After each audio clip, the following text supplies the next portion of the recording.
Okay, good afternoon. Let's get started. I just want to check and make sure, can everyone hear me? If you could just put in the chat if you can hear me, that would be great, just so I know technically everything is working.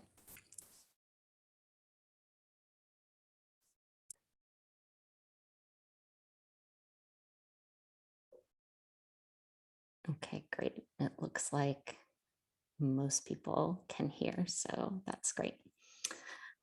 Okay, so we're going to get started. Thank you for joining me this afternoon on my presentation on estate planning for divorced parents.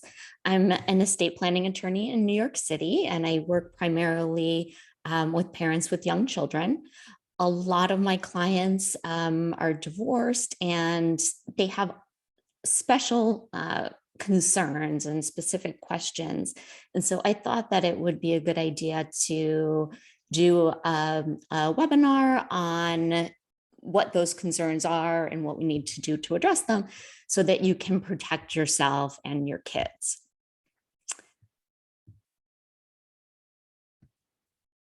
Okay, this is just who I am. Like I said, Shannon McNulty. I'm the author of The Complete Guide to Legal Planning for New York Parents, and that does have a section in there about divorce parents. So if you're interested in getting that book, you can actually put your email address in the chat, and I can send you, I'll reach out to you and we can send you a free copy of that if you're interested. It is a really helpful guide. I graduated from Georgetown. I have my degree in taxation, so I do a lot of tax planning as well. And I have my certified financial planner designation. So when I'm doing planning, I don't do financial advising, but I can sort of look at your picture holistically and make sure that we have the things in place that we need. So some of the concerns of divorced parents are often there's not a great backup situation. So when you are married, if one parent passes away, if something happens to one parent, then there is the other parent can take over. And that's not really an option when there's just one parent. So it's just a heightened concern. Who will take care of your child? Especially if you have full custody of the child, what is going to happen if something happens to you? Who would manage the money that's left to your child? Because if you have a child who's young, they cannot manage their own money. So who's going to be able to manage those assets for them? And finally, ensuring that your ex doesn't have access to your assets. And a lot of times, sometimes money is a big reason why people doesn't work out. And so you don't necessarily trust the person who use your former spouse to be able to manage the assets or to do that in the best interest of your children.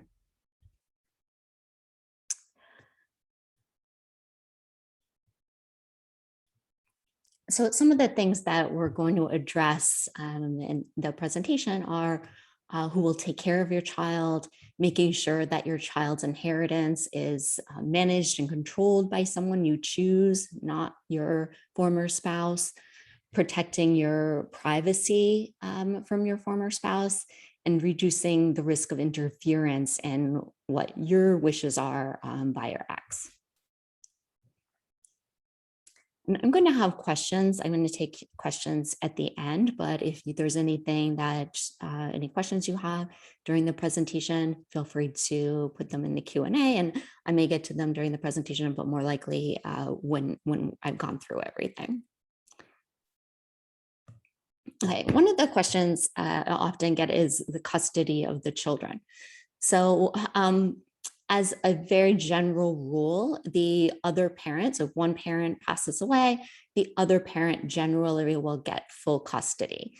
And the other parent has biological or adoptive parent has a very strong claim to have custody of their children, even if they were not really very involved in the child's life. So that can be troubling. I would say as a general rule, the other parent is going to get custody, except in extreme cases. So if there are there's documented emotional or physical abuse or substance abuse, then the court might award custody to another person, like a family member, most likely. But that's definitely a challenging situation, and the court is not going to easily designate someone other than the other parent to be the guardian. If you are in a situation where the other parent, they were abusive, or they really are completely not capable of taking care of the child, then what you want to do is make sure that that abuse is documented. Often these are things that are litigated in a divorce case. So if you have transcripts or any findings by the court, then you want to make sure that you keep records of those things and keep them with your estate documents. So keep them with your will, and also talk to somebody who you would want, the person who you would want to serve as the guardian of the kids, and tell them what the situation is and that you would want them to be the guardian and not the child's other parent. It's probably one of the most important things, because somebody will have to basically fight for guardianship. That's not something that the court will even entertain on its own. So unless there is a challenge brought to the custody of the other spouse, then the other spouse is just going to have custody automatically. So you want to talk to whoever it is that you would want to serve as the guardian, and kind of make sure that they're up for this, that, you know, you really need somebody. You're not going to want somebody who's kind of an easygoing, you know, person who's not going to put up a fight, like, because this is going to be challenging. So you want to have somebody who's really dedicated to making sure that your child is cared for, and that they know what your wishes are, and that they know where to find the documentation of the problems that had occurred in the past. If both parents pass away, the kind of guardianship is up for grabs in that case. So even if the other spouse is going to get custody, if you pass away, you still want to designate a guardian in your will, because if both of you pass away, then at least you have a documentation of what your wishes are, and the court would take that into consideration, even if that other spouse subsequently passes away, because there was some documentation of what your wishes were. And the court ultimately will decide custody based on the best interest of the child. And I'm using the word custody, but when it's not a parent, it's called guardianship, and that's the legal term that's used.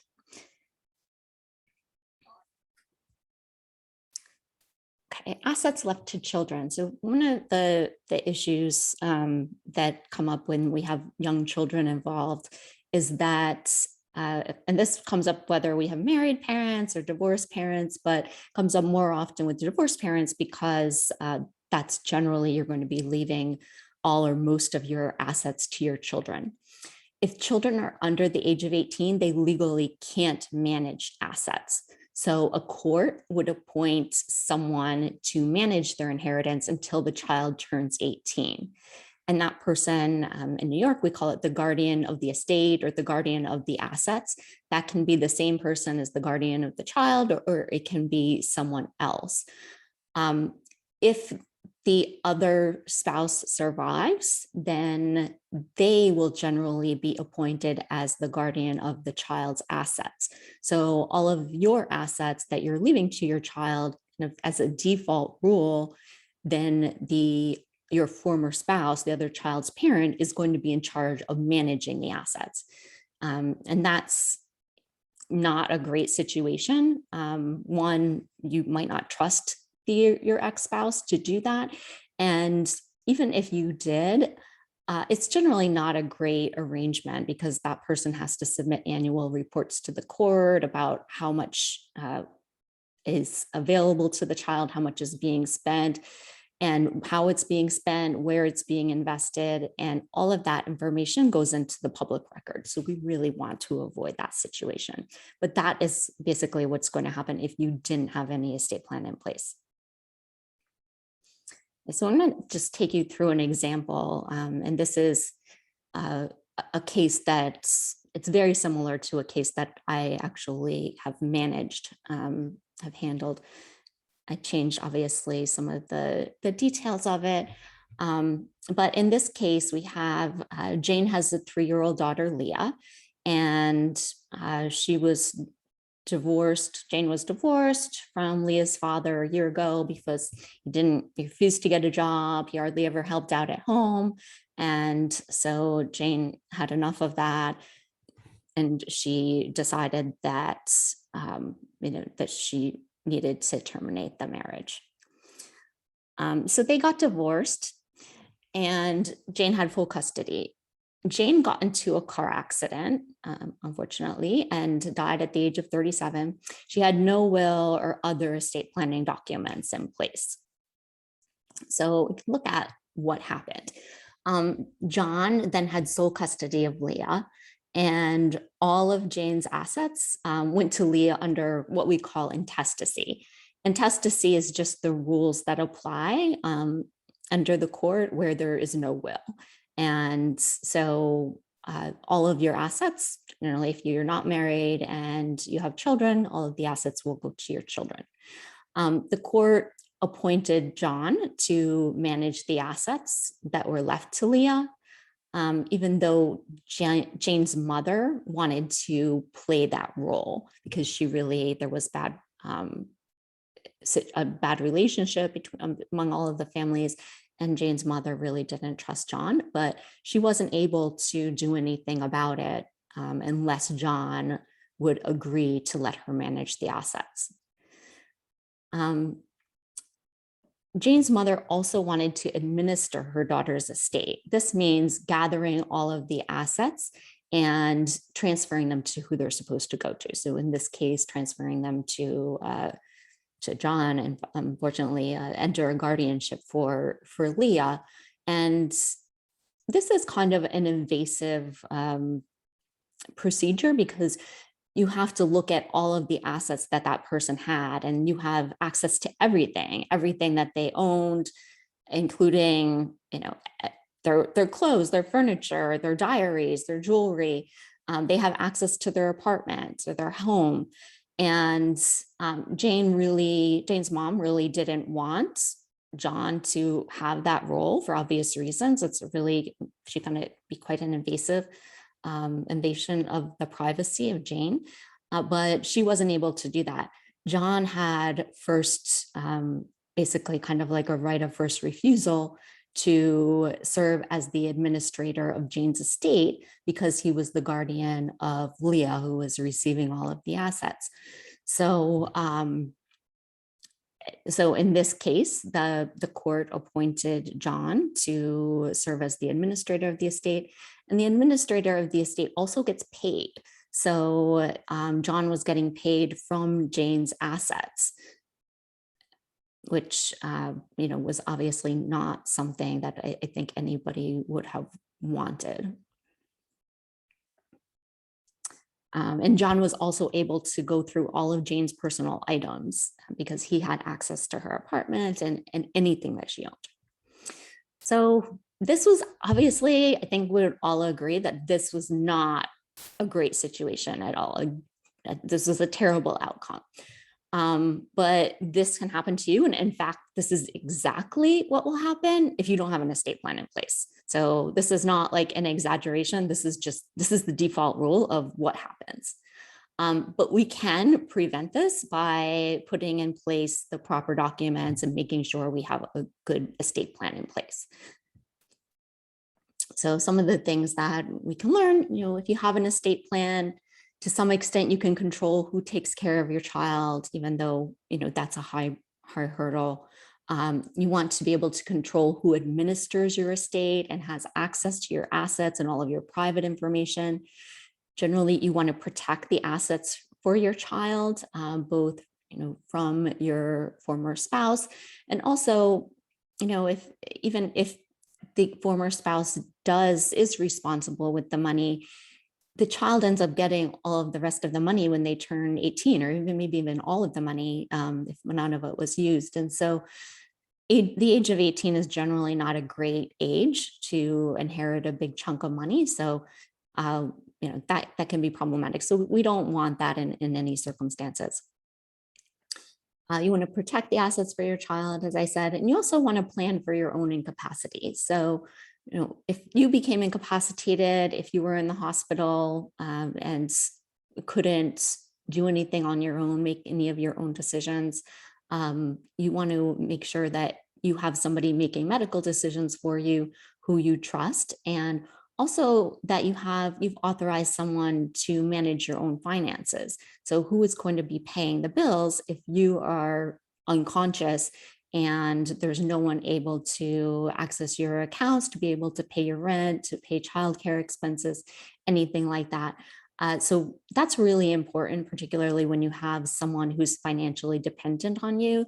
You want to make sure that if you were incapacitated, that somebody would be able to financially take care of that person. So some of the documents that we put in place, the sort of the basic document that we do in any estate plan is a will. So your will designates an executor. That's I referred to them before as the administrator. They're referred to as the administrator. When there's no will, if there's a will, they're referred to as an executor. They're pretty much the same exact thing in terms of the responsibilities of making sure that the assets go to the people who legally are inheriting them. The executor also generally is going to work with a lawyer to file papers with the court and do all of the tax filings. And there's just a lot of paperwork that goes into that when you're working in that role. Your will also designates your guardian and directs the disposition of your assets. An important thing to know is that anything that goes through your will needs to go through a court proceeding called probate. And that can be kind of a lengthy, burdensome process. And it's also a public process. So all of your assets end up being in the public domain. And it also kind of gives your ex-spouse or anybody else real opportunities to interject and cause problems. Then also, if we do go, you go through probate court, because all of your assets then are public, then your ex-spouse then ends up seeing all of the assets that you had. So for this reason, I generally advise clients to avoid probate, particularly for divorced parents. And we can do this with a revocable living trust. And so trusts are a common tool that we use in estate planning. And a lot of times people think of trusts as being only for really wealthy people. That's generally not the case. You don't have to be a Bill Gates or somebody to set up a trust. These are used very, very commonly for people who have in all kinds of means. And just to give you an idea of what exactly is a trust, a lot of people don't really understand exactly what that is or what that means. So a trust is created by a trust document that's signed by the person who is creating the trust. A trustee is appointed in the trust document to manage the assets in the trust for the trust beneficiaries. So every trust has a trust document, it has a trustee, and it has beneficiaries. And then there are all different kinds of trusts, but these are the common three elements to all trusts. So a revocable living trust is the vehicle we use to avoid probate. We often refer to this as a will substitute because it's all of the things that your will does, a revocable living trust can do, but it just avoids the court process and it's a private process. It makes it easier, it's a lot faster, so assets are available much more quickly. if the assets have to go through probate, then it could be right now because of COVID and all of the backup in the courts, we're really looking at assets aren't available for at least 6 months. And so there could be a problem if rent needs to be paid, mortgage needs to be paid, childcare expenses need to be paid. A revocable living trust, the assets are available almost immediately, and it's a lot quicker. It's something that's created and during your life. You're the trustee of the trust. You're also the beneficiary of the trust during your life.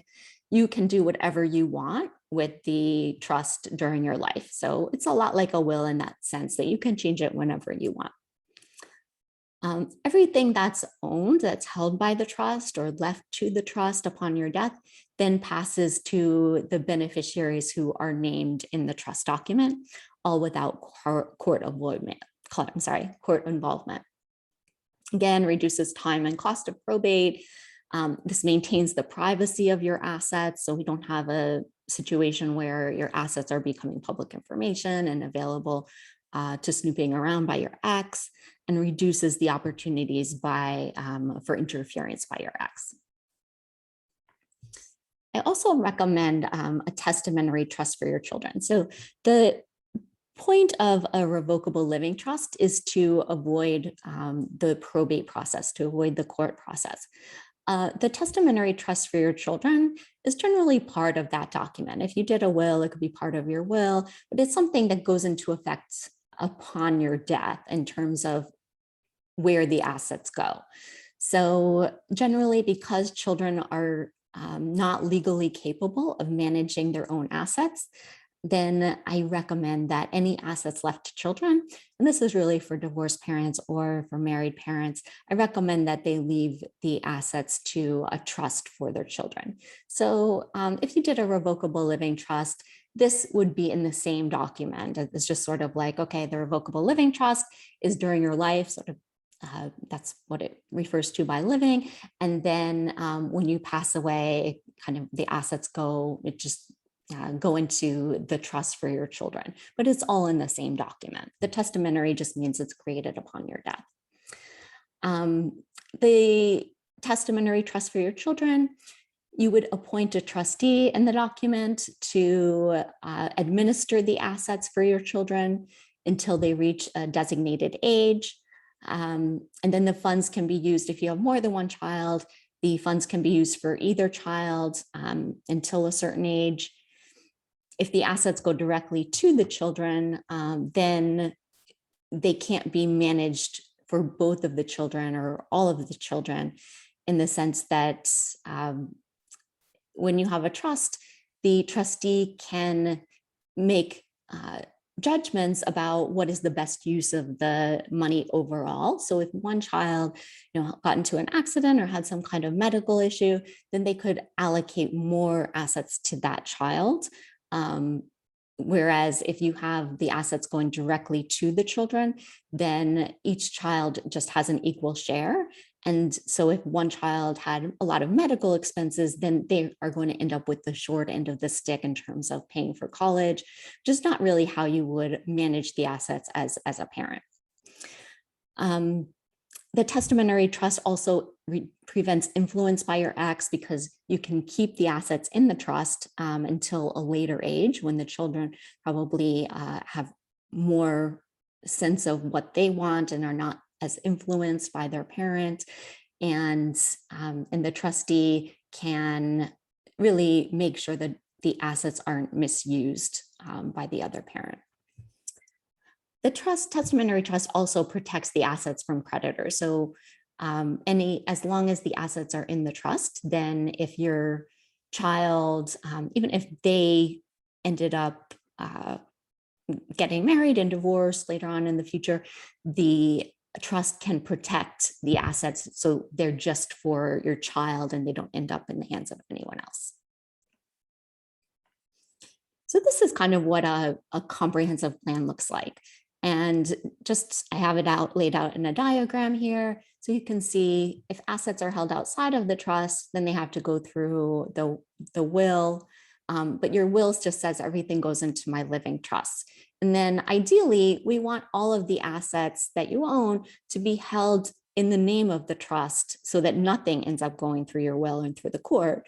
But in order to do that, the assets either have to be held in the name of the trust, or the trust can be named as the beneficiary of the asset. So you have like life insurance or an account, a financial account that you can put a beneficiary on. You could just name the trust, and that bypasses the court. And then, so the RLT, that's revocable living trust. And then when you pass away, it goes into, it just has the testamentary trust. And then the testamentary trust is administered for the benefit of the beneficiaries, who in this case are your children. It's also important, as I mentioned, to plan for incapacity. And in order to do that, we have two primary documents. One is your healthcare proxy, and that designates someone to make medical decisions for you if you're incapacitated. And a power of attorney is what allows someone to manage your finances if you were incapacitated. So that would allow someone to access your bank accounts, to pay your own medical expenses, to pay any expenses for your child that were necessary, to sign any legal documents. It's really, really important to have both of those documents in place. So these are the key documents. We have the will, a standby guardianship. I didn't mention this before, but the guardian who's named in your will must be appointed by the court, and they don't have any authority to take care of your child until they're appointed by the court. A standby guardianship document designates a temporary guardian, and that person can serve without being appointed by the court for a temporary period of time for up to 60 days. If the child's other parent is alive, then that parent automatically becomes the guardian or has custody. But if neither parent is available, then the standby guardian is important to be able to just take custody of your kids immediately, so that there's a seamless plan for the care of your children. Your revocable living trust to avoid probate, the trust for the children's inheritance, a power of attorney, and healthcare proxy.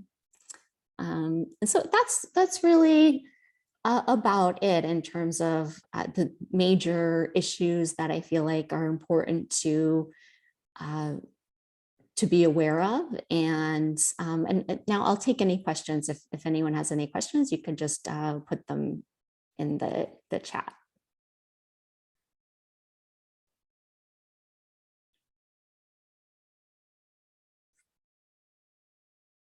And also, if you found like this program was helpful, that would be nice to know, or if there's particular things that you wish we had covered or that you were glad we covered. It's always great to get feedback.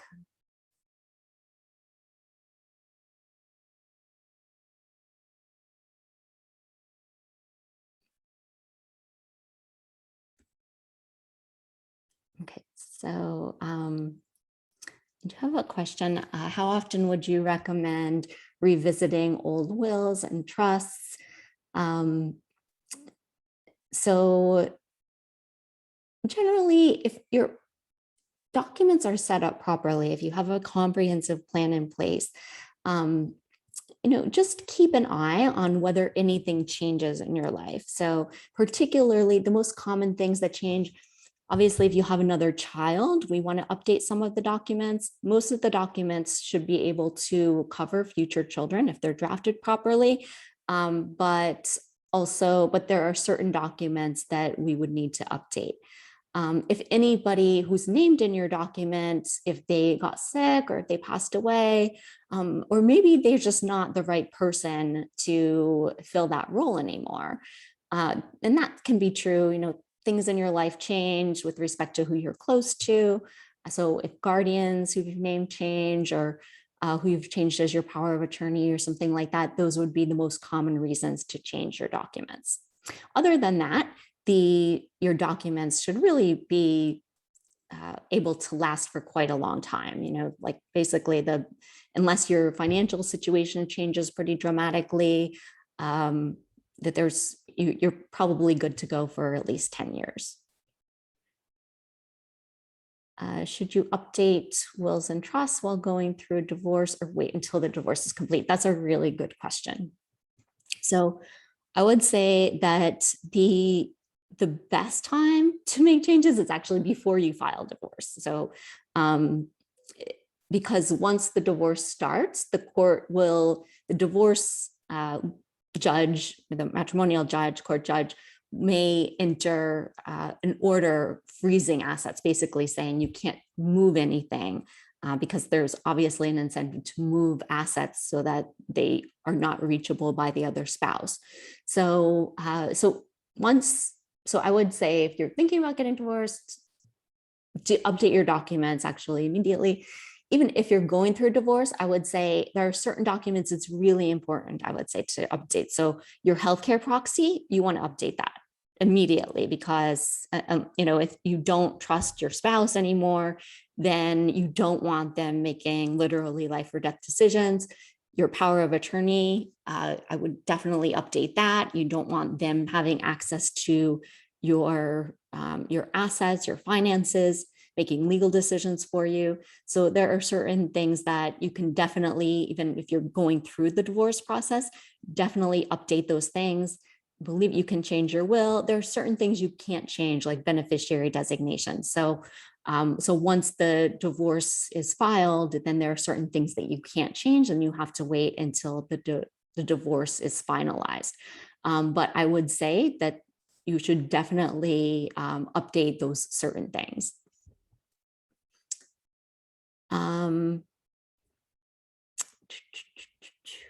Let's see. Can you have the trust release money at different ages for the children? Yes, you can. That is a way that it was traditionally set up, that estate planning attorneys used to set their trusts up that way more often, is that they would have like a certain amount is given to the child at 25, and then it's at 30 and then 35. We've gotten away from that mostly because then there's no check on that money. So it has to be paid out. So even if the child is disabled or if they are in the midst of a terrible divorce themselves and they don't want to be getting that money, or for tax reasons that money shouldn't be paid out, we generally would have the trust last longer. And then at some point, the child becomes their own trustee. And that allows the assets to be protected for a longer period of time. But you can have guidance to the trustee who you've appointed to give more money to the children at certain ages if it's necessary and if there's no issue in terms of the money needing to be protected. Are there any organizations that can assist with setting up a trust for families who are unable to afford standard attorney's fees? There is a nonprofit that has like a sliding scale system. I think, I'm not sure exactly how much that is. It's still a couple $1,000s, but the name of that organization is Court Square Law, I believe. So you can check with them to see if they can help you. How do you handle donations to nonprofits? If you want to donate a percentage to nonprofits, do you do this in the trust document? Yeah, often we do it in the trust document, or we might do it through your retirement account, because there are certain tax advantages to doing that a certain way. So definitely that should be part of your overall planning, and the tax considerations should be part of it. So, okay, so I think we can wrap up. This has been great. You guys have been a great audience, and thanks for all of the questions and being engaged. And there is a question as well. Can we get a recording of the video because you missed the beginning? Yes, you can. You can email me, and my email address is actually up on the screen, Shannon@McNulty-law.com. So you can just email me for a recording, a link to the recording.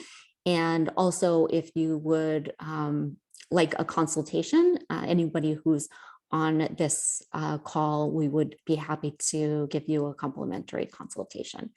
So you can just send me an email and we'll get you scheduled.